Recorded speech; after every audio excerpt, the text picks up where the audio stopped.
excited that you're here today. We're talking about how to inflation-proof your business, what you're going to do when everything costs more. I know everyone is talking about this right now. Everything has gone up, right? We know at the gas station, everything's gone up. Milk's gone up. Everything and stuff for our business has gone up.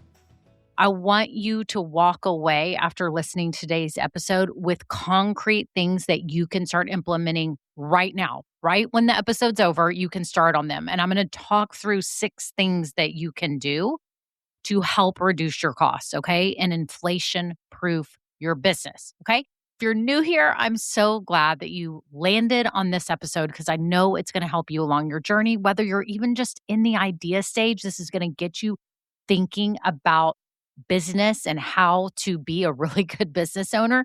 If you're starting your business now, this is perfect for you because even when you maybe really started your business, like started getting things together, prices may have gone up since then. And if you have been growing your business, congrats. You're amazing. And today I'm going to help you save money and all that and inflation proof your business because it's very important for your success. So for everyone listening, make sure, first of all, you are subscribed to this podcast. You can go up, like if you're an Apple podcast, there's like a little check button. It's to follow it.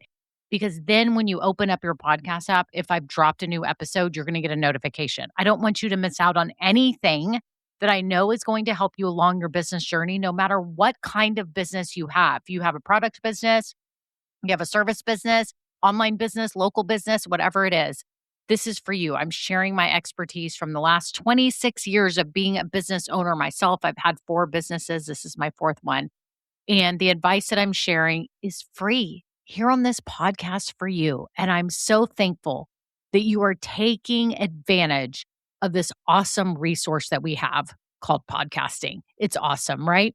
And I'm so happy for you. And also know too that I am a coach and can help you with your business. So if you just need like 1 hour to go over your long list of things that you've needed help with, we can start working through them. If you're starting your business, you're trying to grow your business, you can always reach out to me and I can let you know based on your situation whether I can help you or not.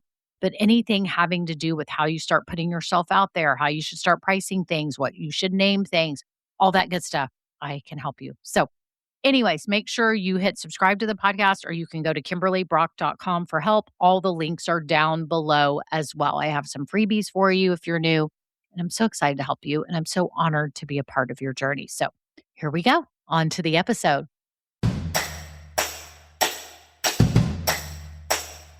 Now, today we're talking about inflation proofing your business. Y'all, this is so important. It's affecting us in all ways. Everything in our home, everything that you do, everything is more expensive. I'm going on a girls' trip soon with some friends, and we are so excited. But y'all, the flights were so expensive. Everything is more expensive, right? And for your business, it's all more expensive. You have all the apps that you need to use, all the software, all your supplies. Maybe you need a better camera, microphone. Maybe you need shipping boxes. Maybe you're shipping things and you've seen that all the rates for UPS and everything have gone up. And maybe you're just scrambling. You're like, this is getting out of control. How am I going to continue to make money? Right? And you have to make money or this turns into a hobby, right? And we don't want that. We want this to be your full-fledged business. So I want you to know that it's okay. If you feel like you're struggling with all these prices, know that so many business owners are.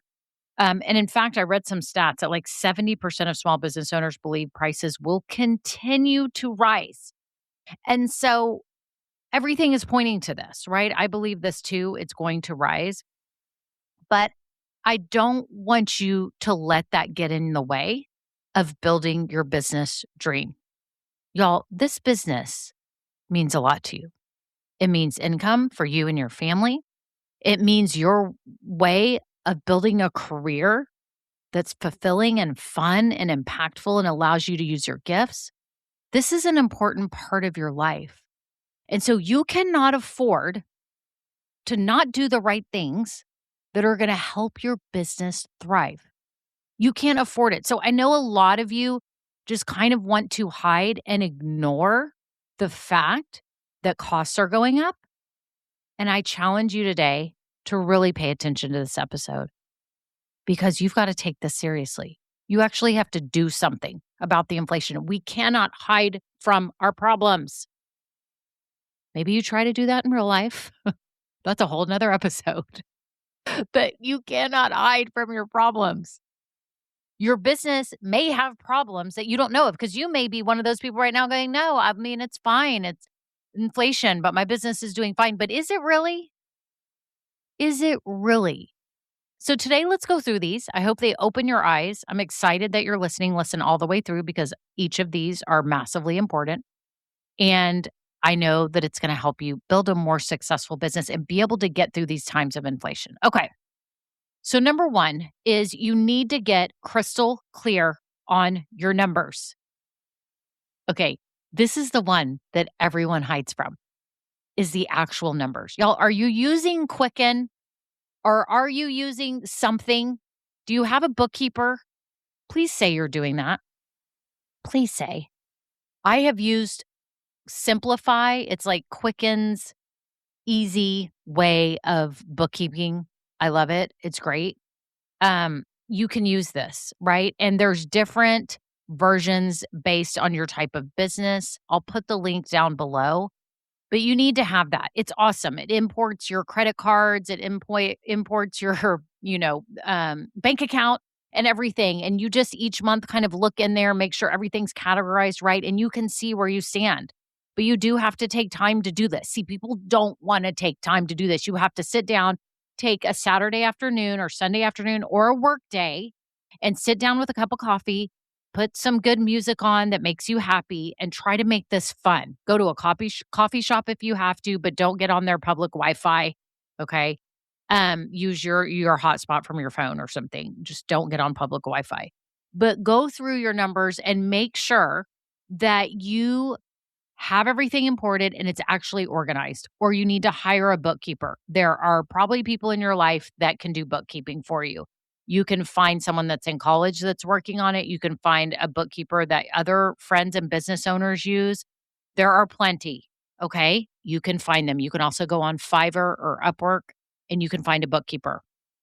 This is so important for you.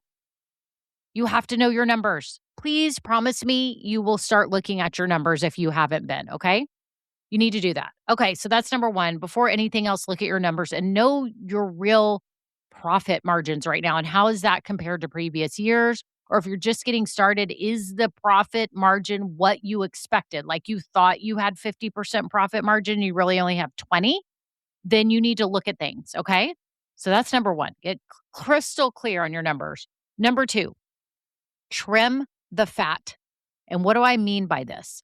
What are the things in your business that are costing you extra time and money? Okay. Do you have too many subscriptions? I've had to go through, y'all.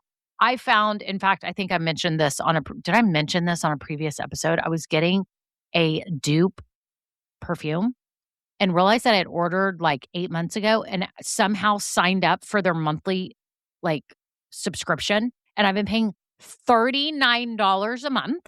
Now, again, it wasn't on my business credit card, so I wasn't paying as much attention. But don't tell my husband because it was on our home credit card. So I have like 300 and something dollars credit with a dupe perfume company online. Okay. Welcome to my planet. We need to stop doing that. If I was paying closer attention to our credit card bill, I know my husband looks at things each month, but somehow it went by. I don't know. So I have credit. Anybody need a dupe perfume? Because I can get you one and I've got a ton of credit. I'm like, what? Y'all have to trim the fat. So that's again, looking at your numbers, you would know that. But also, I want you to think about how you are delivering your product. Are you offering some kind of like personal delivery that's really not making you any money? Are you offering extra services or add-ons that are not making you money? Are you offering products or services that people keep ordering that are not making you money? You have to think about this. I know I had a little bit of trouble with this when I had my online gift boutiques and we would offer personalization and I would charge $7 for I would charge $10 for monogramming, like on a towel, on a backpack, on a bag. Sounds like a steal, right? My embroider charged me $7. So I made $3 on embroidery. Now, The thing was people were buying it because it was embroidery, so I was making profit on the product, right? Maybe like 40% profit, and the monogramming was that sold it, and so I was willing to only charge $10 for it, but I kinda started realizing I could be making more money on this. This is not as smart as we could be doing. I eventually had to raise prices, but sometimes I could raise prices on the products and not on the monogramming because everyone was buying them, with the monogram or doing like an all-inclusive price where it didn't look as evident, but I was still making a little more money than just the like $3 on the monogramming. And so you have to think about things like that. Do you have software that's running in the background or services that you don't need? Do you have too many supplies that you don't actually need? Are you ordering too many products? I've had that happen where I ordered too many of products. I wasn't using really good data and I was having to stock them. So I would see the products, right? And knew that I had too many. So you have to make sure that you are trimming the fat. So, what can you do if you were like an outside auditor auditing your business and going, you know what? You doing these hand deliveries with gas prices and all that, it's not really helping and nobody really orders it that way. Like, you have to analyze your business. Every single person's business is totally different. And I know things like gift wrap. I used to charge 350 and I realized that was dumb. It was taking me so much time to gift wrap and then the supplies for the gift wrapping, up the price for gift wrapping. People who need it gift wrapped will pay, right? And maybe certain people won't buy it anymore and you'll have less gift wrapping, but you'll be making more profit on each gift wrap. You'll see what I'm saying? So this is going to be up to you to be a smart business owner and look at this kind of stuff, okay? So trim the fat on the stuff that's not selling, the extra services that you're not making money on, the extra mile that you're going for people that is costing you so much time and money. You need to analyze these things, okay? And if you have too many scents, too many offerings, too many versions of a product, scale down the amount of choices that people have. That's trimming the fat as well and looking at your inventory, okay? We could talk about that one, the trimming the fat for hours and hours and hours and hours, but I want you to be cognizant that there's things that are costing you money that you're doing or that you're holding that you need to stop doing. Okay. So trimming the fat. So number one, what was that? Get crystal clear on your numbers. Number two, trim the fat. Number three, focus on marketing that's actually working. I think a lot of business owners, especially new ones, will be doing all sorts of marketing. They're like, I'm on TikTok, I'm on Instagram, I'm here locally, I'm doing this, I'm doing that. What is actually working? Is it your referral program that's actually working? Is it people referring other people? So I want you to think about it because there is marketing that you're probably doing now that's taking time, that's costing you money, that is not a good ROI. It's not a good return on your investment. It's not a good return on your time and your frustration and your energy. What are you doing every day? Are you like sitting here thinking, I have to be on Instagram every day? And I would ask you, if you think you have to be on Instagram every day, I would simply do this quick check. Are you getting business through Instagram? Are you getting your business through Instagram? If you are, then keep doing it. But if you're not, stop doing it and do what is actually working. Do an assessment of how people are actually getting to you. Again, another conversation that could go on for hours and hours. But when you get referrals, how are you getting them? Is it because people know you and are referring you? What is it? And can you help further that? Do you have an affiliate program? I don't know. I would be really cautious about your marketing. Do what is working and double down on it. Whatever is working, double down on that and forget all this other fluff that's vanity metrics. We're like, oh, I've got 10,000 people on TikTok, but no one ever orders from your TikTok. If that's your case, stop doing TikTok and let your ego go because a lot of this is ego driven, right? We got to stop that. Focus on what marketing is actually working for you. So again, you're doing an audit. Y'all, this is a lot. This is actually, I could create a whole program on this, on what you can do to audit your business. But I think this is really good. Double check your marketing and focus on what's not working. I mean, focus on what's working, right? and stop doing what's not working. Okay. Okay. Number 4. Wait, let's review again. I don't want you to forget because you may be driving or on a walk. You may need to put these in your notes app. Number 1, get crystal clear on your numbers. Number 2, trim the fat. Number 3, double check your marketing and make sure you're doubling down on what's actually working and stop doing what's not.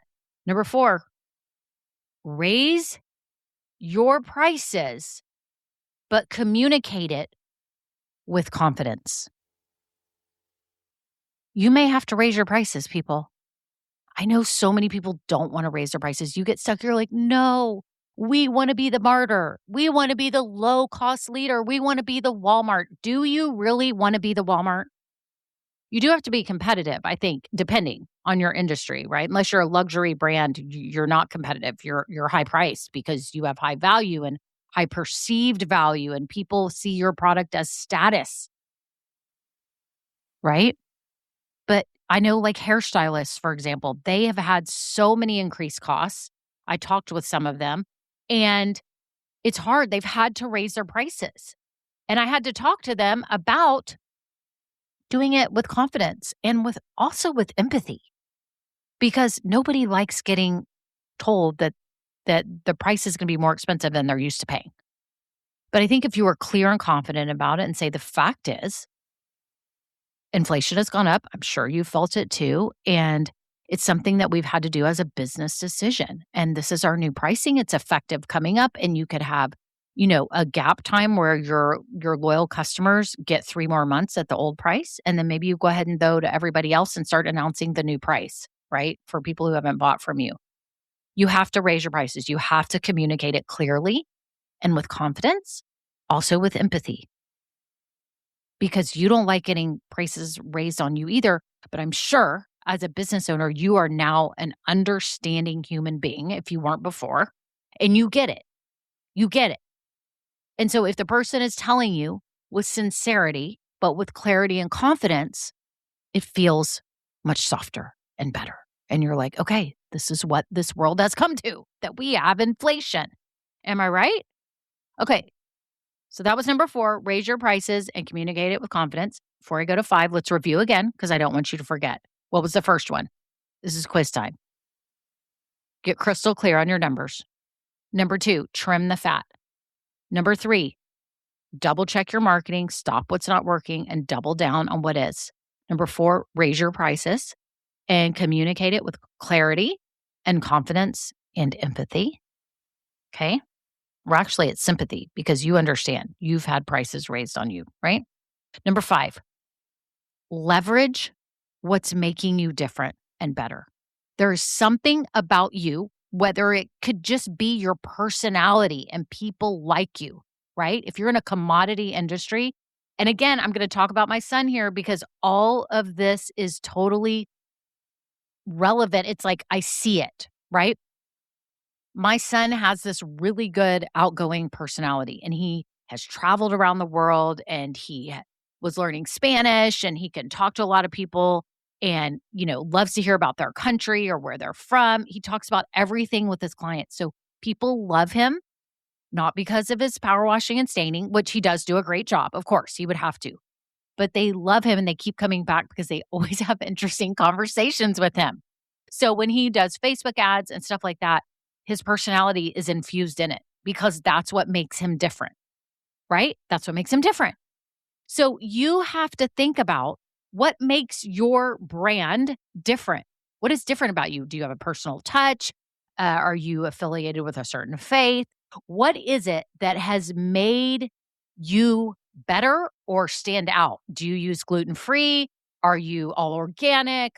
What are you? What are you standing for? Is it some philanthropy that you donate to that you're a part of, or something that you strongly believe in? Do you have a great personality? Do you take extra care? Is it your follow-up? Like I had to have dental work the other day. And even in my pre-op appointment, the dentist, I guess she's a dentist. Is she a surgical? I don't even know what she's called, but she's periodontist. She's a periodontist. And she's like, oh, here's my text. You can just text me and I was texting her questions. And then after my surgery, I had to get a baby tooth pulled. Y'all, I still had a baby tooth and it never fell out. I'm 53. It never fell out. So it's like a little baby tooth in the back. And she had to pull it and put an implant in. Have any of y'all had this? Bizarre. It's bizarre. I'm like, I have an implant in my mouth. I have to wait 4 months. So I have a hole in my mouth where this implant is under the gums. I have to wait 4 months until the bone grows and they put a crown on. It's going to be a fun summer with a hole in my mouth. Anyways, she texted me after surgery, "How are you? How are you feeling?" And I'm like, "Well, I look like I have a ping pong ball in my mouth. And it also looks like it was on my lower kind of near my jowls. And I'm like, it looks like I have like Juvederm or like, what do you call them? Those injections gone wrong. And it's like, I have no wrinkles on my jowls. And I usually have them. Don't have them on one side of my face. This is what's happening. Aren't we thankful for podcasts that are not on video? I am today. I am. So I digress. But what I'm telling you is there's something that makes you stand out. And now this periodontist, I'm like, she's amazing. She's followed up. She's texted me. Not that I'm not giving out her text or anything, but she's just caring, right? That's what makes you stand out. So you should be leveraging that. You should be leveraging that and making sure you're treating each customer like that, because this is how people start sharing your brand, because there's something about you that's different and makes them want to come back. So double down on what makes you different. Okay. That's number 5. Okay. Here we go. We're about to go to number 6. You ready? Number 1, get crystal clear on your numbers. 2, trim the fat. Number 3, double check your marketing and stop doing what's not working and start doubling down on what is working. Number 4, raise your prices and communicate it with confidence and clarity. And let's say sympathy this time, because you should be sympathetic. You understand. Number 5, leverage what makes you different. And number 6, use AI and automation to save yourself time and money. Y'all, AI has saved me so much time, especially like with this podcast, right? Each week I speak this podcast, I take the transcription, I put it in AI. I'm like, can you make a blog summary for me? And I'll have it make it in 2 seconds. They used to have to like totally come up with the blog summary, which would take me time, right? And now it creates it. And then I go through and put my own spin on it. Okay. Stuff like that. The emails that I send y'all, I have AI do some of them for each episode, and then I'll go in and tweak them with my personality, right? I'm not just going to let AI run everything for me. I'm going to be combing through it and adding my personality and things that I would say, right? But it gives me like an outline. So I do stuff like that. Okay. But in no way am I letting it be the face of my business. I am the face of my business, my personality, my voice, and the same goes for you. Once you learn AI and how to use, like I use Claude, once you do this, you will see how much time it will save you and how amazing it is. But the problem is you can be lazy and just let it do everything for you and never infuse your personality. And as small business owners, we have to infuse what makes us different and unique. We are not AI. But you should be using these tools. It saves me so much time. And I love it. And it's amazing. It's only going to get better over the coming months and years. I think it's going to just exponentially keep getting better. So that's the 6. Use AI and automation to save time and money. So I'm going to go through them again. Are y'all sick of me reading them? I want to read them again so you don't forget, because I forget. I forget these things when people tell me, and we're going to drill them in your head. Number 1, get crystal clear on your numbers. Number 2, trim the fat. Number 3, double check your marketing and double down on what's working. Number 4, raise your prices and communicate it with confidence and clarity and sympathy. Number 5, leverage what makes you different. And number 6, use AI and automation to save you time and money. Y'all, those are the 6. Those are going to help you today to do this, okay? The winning strategy is not to hide out while all this inflation is going on, okay? You cannot hide from the reality of your business. Maybe you can hide from certain things in your personal life, which you shouldn't, but maybe you can. You can't get away from this for long when it comes to your business, right? The businesses that are still standing are the ones who do this audit of themselves and they keep showing up, okay? And so make sure you're not just surviving all of this, right? That you're being a smart and intelligent and strategic business owner, and you're taking control of what is happening with inflation. Y'all, this was so much fun. I hope you enjoyed this episode. I hope you have a wonderful day. Remember that only you can offer what you're offering in the way that you offer it. So get out there, have fun with your business, and make a difference in this world. And I'm so excited for you and so honored to be a part of your journey. Have a great day. Until next time, bye now. Now, this episode may be over, but our relationship does not have to end here. Head on over to KimberlyBrock.com, and yes, you can get more valuable information for your journey. And you know what? You don't need to go through this alone. I would love to help you. Thank you so much, and have a great day. Bye.